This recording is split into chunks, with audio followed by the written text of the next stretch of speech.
Na-touch si Aldra Benica sa birthday surprise na binigay sa kanya ng mga kasamahan niya sa Kambal Sirena. At bagamat nasa Australia ang girlfriend niya si Kylie Padilla, nagpadala ang dalaga ng video message para sa aktor. Ang Starbite sa Tinikata, Tibayan.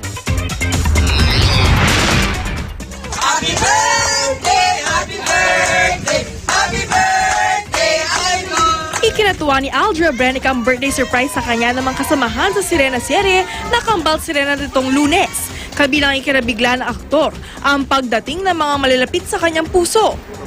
Binisit ako ng family ko sa set at nagpakain.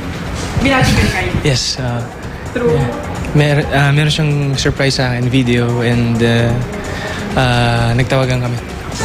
Na-touch daw si Aldra dahil maging ang kanyang leading lady na si Luis Los Reyes. Nirigaluhan pa siya. Watch. Sobrang na-appreciate ko yung watch. Ang ganda.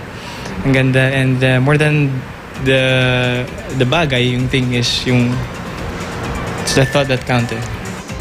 Masaya rin si Aldra pati sina Luis at Mike Tan dahil mas umiinit ang pagtanggap ng viewers sa Kambal Sirena.